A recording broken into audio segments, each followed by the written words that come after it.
So, ich habe gedacht, ich mache wieder mal ein Age-Video. Das ist ein Spiel, das ich gestern gespielt habe. Es ist Ranked. Mein Gegner ist etwa 1470 oder so. Und ich dachte, ich mache das Video einerseits zum als OBS testen, schauen, wie es aussieht, wie die Soundqualität ist und so. Und andererseits, um das Spiel nochmal mir selber durch den Kopf gehen lassen. Und vielleicht interessiert es ja auch jemand, weil es ist, ich denke, das ist ein recht interessantes Spiel. Nicht im Sinn von, dass es mega fancy Micro gibt oder sonst irgendwie abenteuerliche Plays, sondern es ist einfach sehr ein taktisches Spiel und Decision-Making lastig. Und ich glaube, mein Decision-Making ist recht gut und ich führe euch in diesem Video durch meinen Gedankenprozess. Tun wir da mal ein bisschen schneller. Ich frage ihn am Anfang vom Spiel, ob er random Civ pickt hat, weil er ist wahrscheinlich ein Arena-Spieler, wenn er Arena geständelt hat. Und ich bin random gegangen, darum weiß ich nicht, ob er auch random gegangen ist oder nicht. Und das gibt mir Informationen. Einerseits hat es mich Wunder genommen, ob Leute wirklich Portugies picken auf Arena.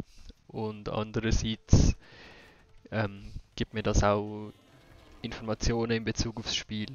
Weil Portugies ist nicht unbedingt der klassische Arena-Civ. Und darum habe ich das Gefühl, dass er etwas sehr Spezifisches mit der Civ wird ausprobieren. Das heißt, wahrscheinlich gibt es nicht irgendwie einen Monk Siege Push, weil dann würde er wahrscheinlich Aztek spielen oder Kelt oder irgendeine klassischere Civ. Sondern wahrscheinlich wird er etwas Spezifisches mit Portugies machen. Und jetzt tun wir kurz das Game anhalten. Ähm, Ich überlege dann, was könnte er als Portugies machen. Und ich glaube, die beste portugiesische Strategie auf Arena ist 1TC Forward Castle Drop Organ Guns. Organ Guns sind insane auf Arena, weil Mobility nicht so eine Rolle spielt.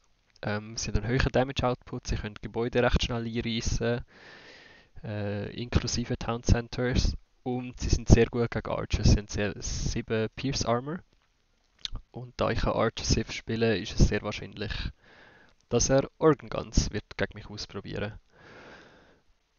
Das ist der erste Clou, den ich habe. Der zweite Clou ist eben, dass er Portugies spezifisch gepickt hat und darum wahrscheinlich nicht irgendwie eine klassische Strategie machen, sondern etwas, was nur der Portugies kann, und das wäre eben der Organ Gun Push.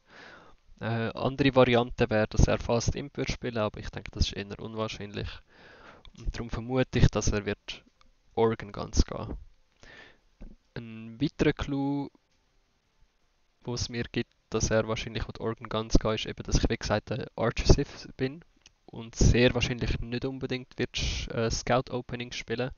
Das heißt, es ist für ihn safe zum rausgehen mit den Wills und das Castle Forward droppen, ohne dass er irgendwie eine Armee dazu braucht. So, und will ich jetzt vermuten, ich habe es zwar nicht gescoutet, ich sehe da keinen Stein oder etwas, will ich vermuten, dass er Organ Guns wird spielen, bereite ich selber Stein vor und plane, mich mit einem defensiven Castle zu verteidigen. Und ich vermute mal, dass der Castle Drop irgendwo da aufs Gold wird kommen. Einerseits ist es die kürzeste Distanz zwischen unseren beiden Bases und das ist das einzige Gold, das er sieht. Gut, das auch noch, aber das kontrolliert es wie auch noch so ein bisschen, wenn er da sein Castle anpflanzt oder da. Zu vermuten, sein Castle wird irgendwo da kommen. Und jetzt habe ich verschiedene Optionen. Ich könnte entweder da meine Base so ein bisschen einwahlen. Das habe ich schon mit 2 Häuschen schon ein bisschen angefangen. Und probieren boomen. Aber ich habe nicht wahnsinnig viel Platz hinten dran. Ich habe ein Berg Gold, das ist nice, aber auch nicht amazing. Ich entscheide mich aber gegen das, weil Organ Guns wirklich recht schnell TCs einreissen und es ist nicht so, dass ich irgendwie Night Civ spiele, wo dann mit mehr Eco einfach schnell kann alle Organ Guns räumen. Darum entscheide ich mich dafür, selber ein defensives Castle zu spielen. Und dann mit einer besseren Eco das Spiel können zu stabilisieren. Darum gehe ich jetzt 3 auf Stein und dann während dem Aufgehen, nachdem ich feudal bin, tue ich nochmal 2 auf Stein. Da mache ich einen kleinen Fehler, das schicke ich aus Versehen einen hin aufs Gold. Die Idee vom das vordere Gold nehmen ist, dass wenn er das Castle droppt und anfange das Gebiet da rein pushen, dass ich das Gebiet wahrscheinlich langfristig nicht kann heben oder dass zumindest die Chance besteht, dass ich es nicht kann heben. Und dann wollte ich von dem Gold möglichst viel geerntet haben, damit das da untouched ist. Also es ist eigentlich ich probiere mein Backgold möglichst zu konservieren, indem ich das nehme. Der Nachteil ist natürlich, dass ich vielleicht da ein Mining Camp gemacht habe, das ich nachher nicht mehr brauchen kann, aber hey, whatever.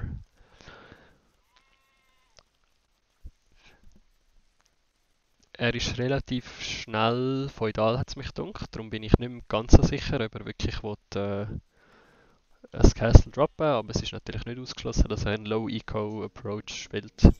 Ich mache einen Macro-Build mit 28 Pop, damit ich wirklich super auch nachher kann noch einen Siege-Workshop machen, wenn es einen braucht, oder ein zweites TC. Ich behalte da meinen Scout die Heime, bis ich feudal war. Nachdem ich feudal gegangen bin, komme ich raus. Und ich schicke ihn da hin, ich patrouilliere umeinander, um zu schauen, wenn es in den Castle Push kommt. Da fange ich an mit einem kleinen Wall-Off, ich vermute, dass das Castle da kommt und probiere nachher das Gebiet auch noch so ein bisschen zu wahlen, damit ich da mein defensive Castle kann setzen kann. Da gehe ich confirmen, dass er wirklich fürs Forward Castle geht. Er hat keinen Loom, darum tue ich ihn da noch ein bisschen ärgern. Jedes Mal, wenn er zurückläuft und meinem Scout nach, tut das Castle verzögern und generiert noch ein bisschen Idle Time. Ich verliere zwar meinen Scout dafür, aber das ist ein okay Trade, den ich da nehme. Mein Scout hat seinen Job genommen und confirmed, was er macht. Siege Workshop und Castle, so wie ich das von Anfang an geplant habe. Da mache ich meinen Wall-Off weiter, dass er nicht irgendwie von dieser Seite reinpushen kann. Da ist schon gewalt. Und das Gebiet kann ich nachher mit Mangonels gegen Organ ganz verteidigen. Dann wir da noch ein bisschen vorspulen. Meine Vermutung ist, dass, weil das eine Ranged-Einheit ist, dass sie wenig Damage macht gegen Rammen und darum entscheide ich mich spontan dazu, für Rammen zu gehen und probiere das Castle runterzurammen. Es ist wahrscheinlich die falsche Entscheidung.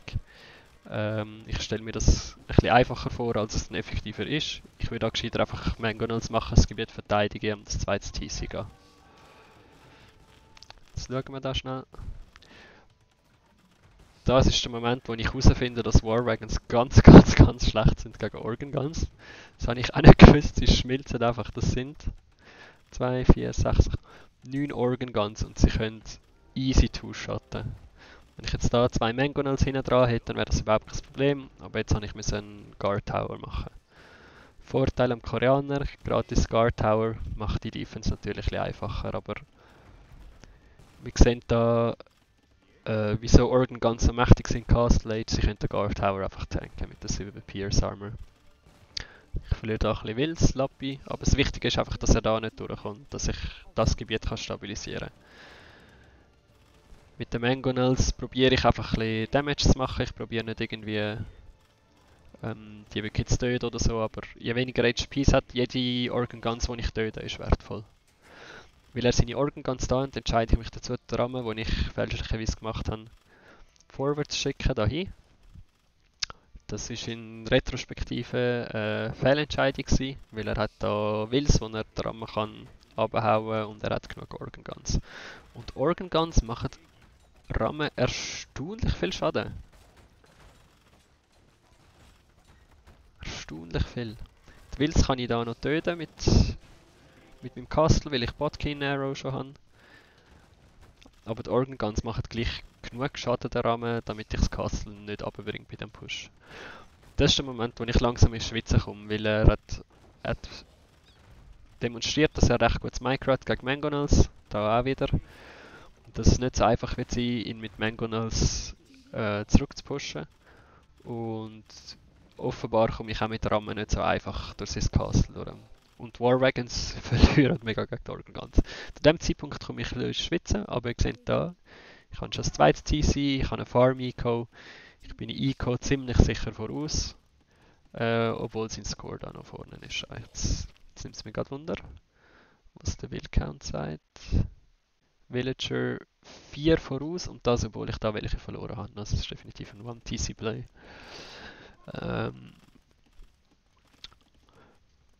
Und jetzt, was ist sein Follow-up? Da ist er nicht reingekommen, er weiss, dass ich Mangonels poppen Am Castle selber kommt er natürlich auch nicht einfach so vorbei. Sein natürlicher Follow-up ist, er probiert es jetzt zwar nochmal, aber sein natürlicher Follow-up ist Fast Imp gehen. Fast Imp, mein Castle abtrappen und dann kann er wieder reinpushen. Jetzt, wie reagiere ich auf einen Fast Imp? Ich sehe meine Ressourcen, es ist alles auf dem Zahnfleisch. Ich schaffe es gerade so knapp Villagers durchproduzieren, ab und zu einen Warwagon. Da probiere ich es nochmal mit der Ramme, das ist nochmal ein Fehler von mir. Ich müsste die Ramme einfach konservieren. Ich habe das Gefühl, ich habe keine Chance, zum vor ihm Imp zu sein. Und darum probiere ich es auch gar nicht erst. Mein Plan ist, sein Castle zu zerstören, bevor er Imp ist oder gerade wenn er Imp kommt. Und darum probiere ich es wahrscheinlich da jetzt nochmal mit der Ramme, aber eben wie gesagt, das sind viel zu wenig Ramme und Organ Guns machen erstaunlich viel Schaden. 2, 3.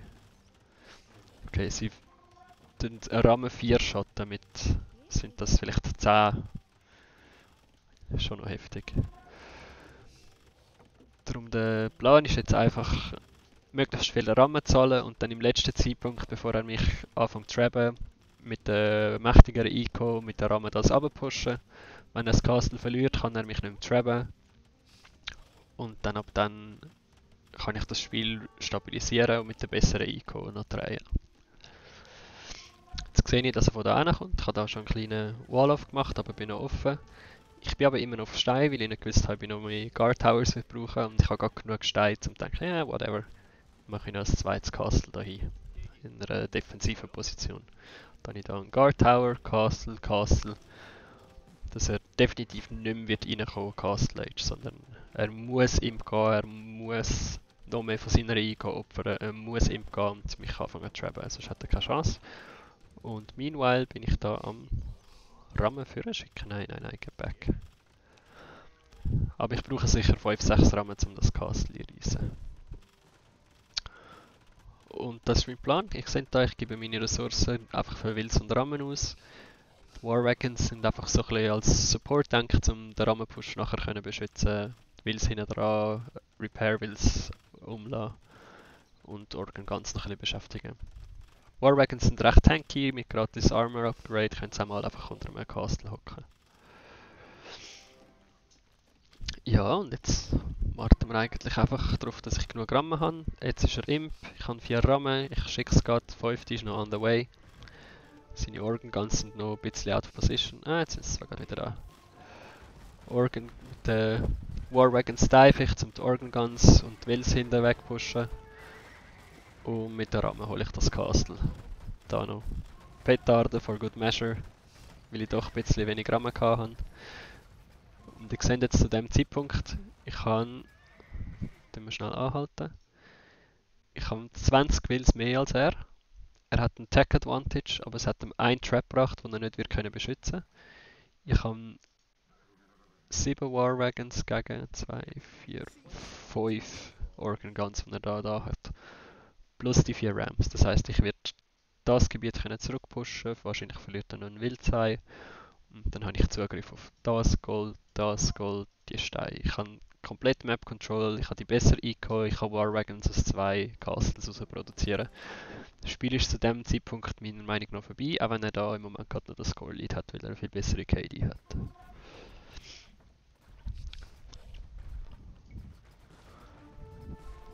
Mit der Ramme macht übrigens Bonusschaden gegen Organ Guns, darum tue ich ihn da ein bisschen chasen.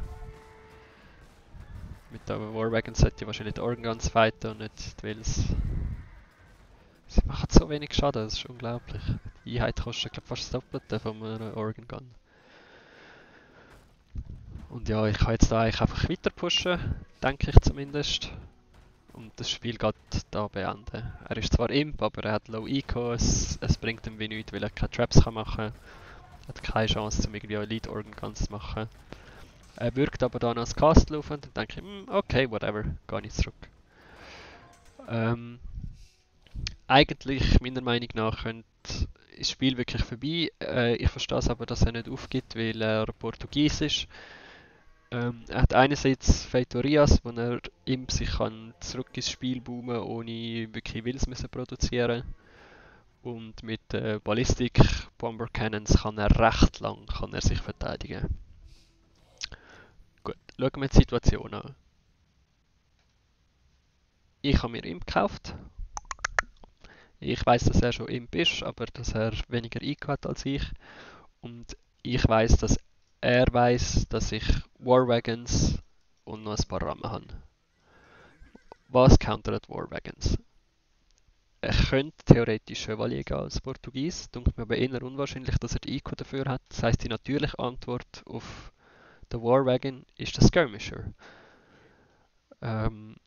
Koreaner hat Siege Ram nicht, darum muss er auch von der nicht so Angst haben. Und wenn, dann hat er immer noch Bomber Cannon, der kann den Rahmen snipen. Das heisst, Skirmisher ist seine beste Antwort. Wahrscheinlich noch mit Bomber Cannons zum Trap snipen und Onager, falls ich Onager gehe.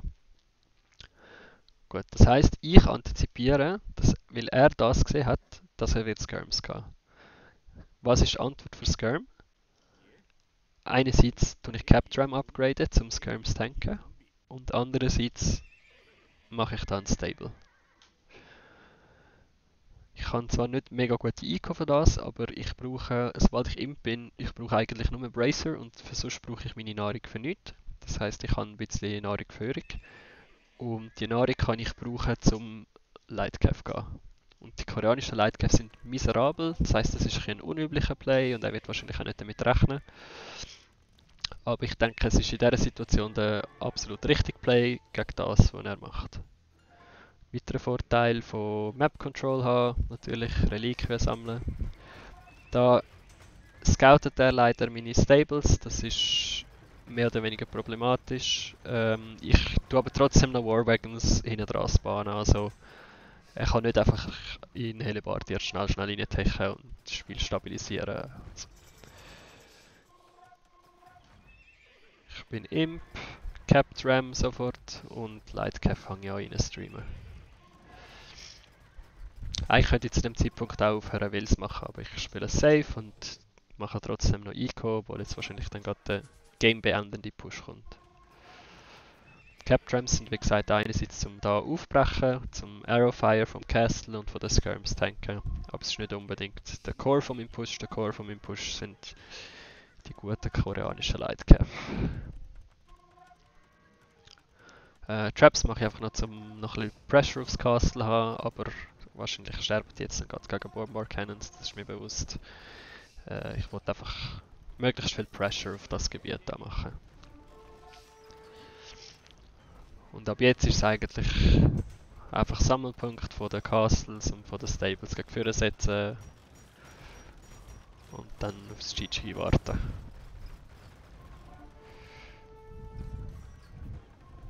Ah, noch gar keine Bomber Cannons da gehabt. Lustig, ich habe gemeint, ich habe schon Bomber Cannons. Die sind da, ich habe es richtig geholt, der geht Skirms. Meine Captrams und Lightcav haben keine Antwort von ihm. Auch da Feitoria wie erwartet. Und die sind dahin einfach noch als DPS, während dem Captram seine Production reset und Lightcav seine Skirms aufräumt. Easy peasy.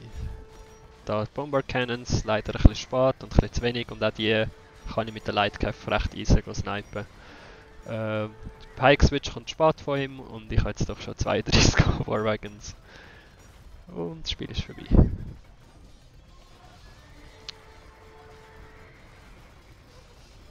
Wie ist vorbei? There we go. Fog of War. 4 Feitorias. Ja, ich habe nicht mega lang, da noch 5, die leckt mir. Ich habe nicht mega lang zum Spiel beenden, aber ich bin so weit voraus in Eco und Army, dass es eigentlich sehr unwahrscheinlich ist, dass er den Push kann heben, aber er kann ihn heben, wenn ich kein Lightcav mache. Oder wenn er es schafft, meine, als die Alternative zur Lightcav wäre Onager gehen, aber wenn er die sniped, dann habe ich einfach keine Antwort für den Skirm. Und darum ist es definitiv die richtige Wahl gewesen, um das Spiel zu beenden, denke ich. Ihr könnt mir aber gerne Feedback geben und sagen, ob ich es gleich gemacht hätte, was gut war, was nicht gut war. Ob ich etwas nicht anders machen können. Außer da die Defense da, die ist natürlich nicht ideal mit der Rahmen, aber das habe ich während dem Spiel selber gemerkt, dass das die falsche Entscheidung war zu dem Zeitpunkt. Ich habe das Spiel recht lässig gefunden zum Spielen, es war spannend gewesen. Ich habe immer wieder mir so kurz Zeit genommen, um zu überlegen, was ist sein nächster Schritt. Jetzt habe ich das stabilisiert, was ist jetzt sein nächster Schritt? Wenn er da nicht reinkommt, dann kommt er von da, wie will ich das Gebiet verteidigen? Wenn sein Push zurückgedrängt wird, wie will er nachher gegen meine Warwagons verteidigen? Ich habe mir immer so Step by Step überlegt, was er könnte machen. Ja, das wär's gewesen. Let me know what you think. Sagt, wie es mit dem Sound ist, ob das Game zu leise ist, ob ich zu leise bin, wobei da kann ich leider nicht mehr sehr viel ändern. Jo, peace out.